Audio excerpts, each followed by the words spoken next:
Bharatiya Janata party शासित केंद्र सरकार की जांच agency central bureau of investigation CBI, जो पिछले 1 साल से ज़्यादा से तथाकथित एक्साइज पॉलिसी स्कैम पर जांच कर रही है, जिन्होंने 250 से ज़्यादा अफसर इस एक्साइज पॉलिसी की जांच में लगा दिए हैं।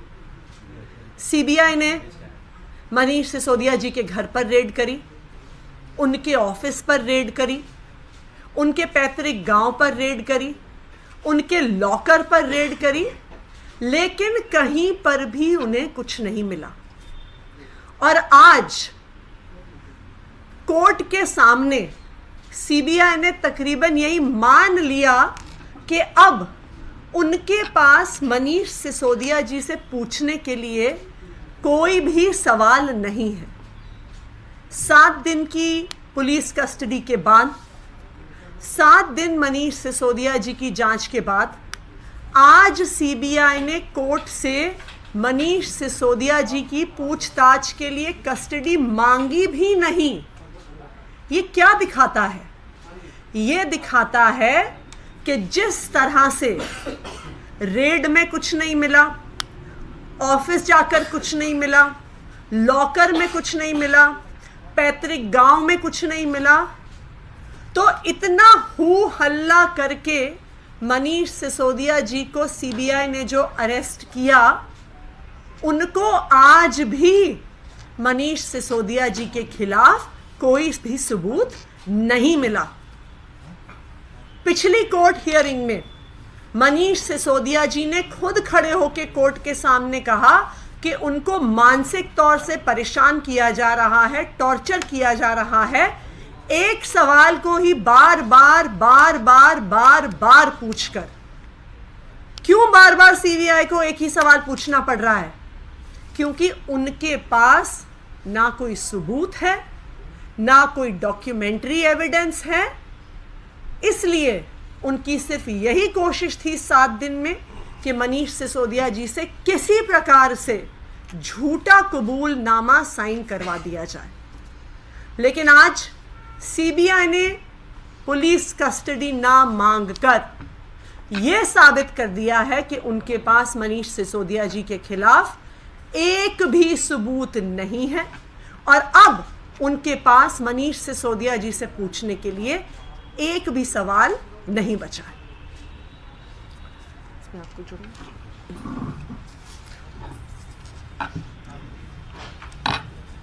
तो जैसा कि आपने देख लिया कि आज सीबीआई के पास कुछ था नहीं कोर्ट में कहने के लिए, और ये पूरा देश जानता है कि सीबीआई जो कार्रवाई कर रही है वो किनके कहने पे कर रही है, किनके दबाव में कर रही है। और मनीष सिसोदिया जी, जिन्होंने इस देश को एजुकेशन का मॉडल दिया, ऐसे व्यक्ति को जेल में रखकर उन लाखों बच्चों की, लाखों पेरेंट्स की बद्दुआ लेने का काम ये भारतीय जनता पार्टी और साथ में सीबीआई करने का काम कर रही है। और मुझे लगता है कि दूध का दूध और पानी का पानी जल्द होगा, क्योंकि सीबीआई के पास कुछ है नहीं। सब कुछ उन्होंने चेक कर लिया, सब कुछ उन्होंने जांच लिया, कोई सबूत नहीं है, केवल बस और पड़ताला करने का काम उनके पास है, और कुछ उनके पास बचा नहीं। अब हम जो हमारा सेकेंड इशू है, एक दूसरे अहम मुद्दे को आज हम उठाने वाले हैं।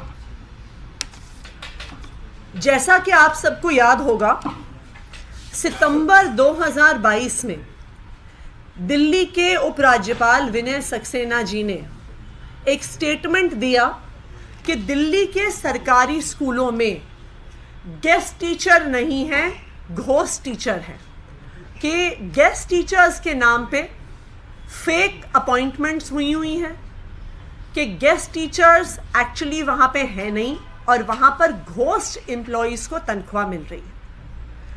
एलजी साहब ने खुद अपने अफसरों की इस मुद्दे पर जांच बिठाई, और आज दिल्ली के शिक्षा निदेशालय की जो रिपोर्ट सामने आई है, उसने सारा दूध का दूध, पानी का पानी कर दिया है। और एलजी साहब द्वारा बिठाई गई ये जांच कमेटी जो एलजी साहब के कहने पर, एलजी साहब द्वारा उठाए गए मुद्दे पर जांच कर रही थी, उसने आज साबित कर दिया है कि एलजी विनय सक्सेना जी सरासर झूठ बोल रहे थे और दिल्ली सरकार में एक भी घोस्ट टीचर नहीं है। एलजी विनय सक्सेना जी के आदेश पर एक प्रॉपर जांच कमेटी बैठी। उस जांच कमेटी में दिल्ली के हर एजुकेशन डिस्ट्रिक्ट से ऑफिसर्स थे।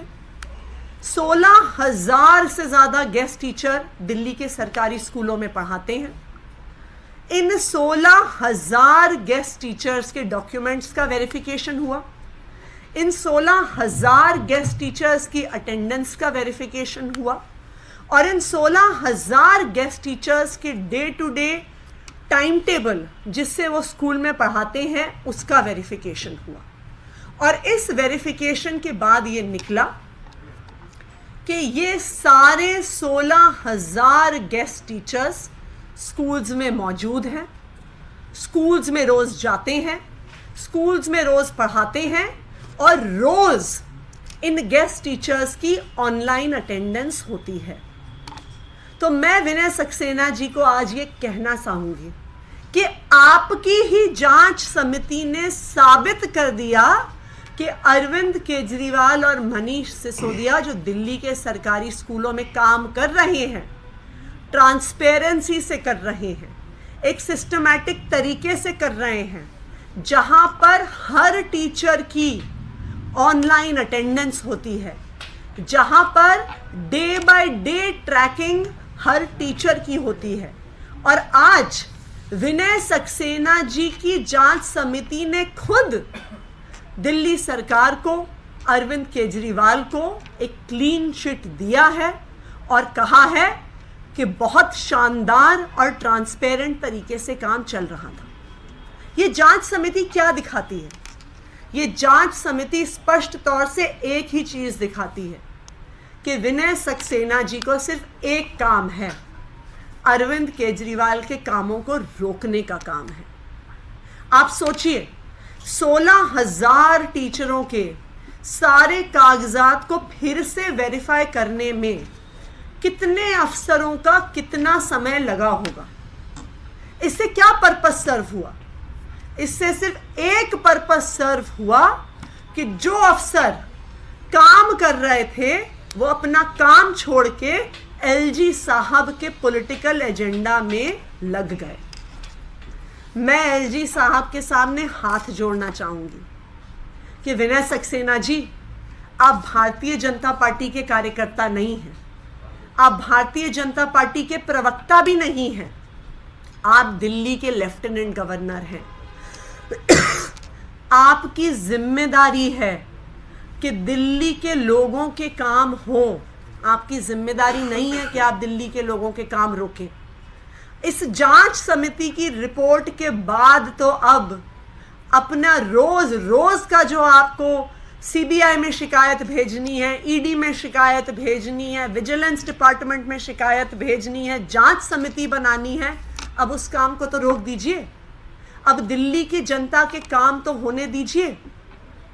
मेरा एलजी साहब से बस यही आग्रह है कि दिल्ली के जनता के काम रोकना छोड़ दीजिए। धन्यवाद।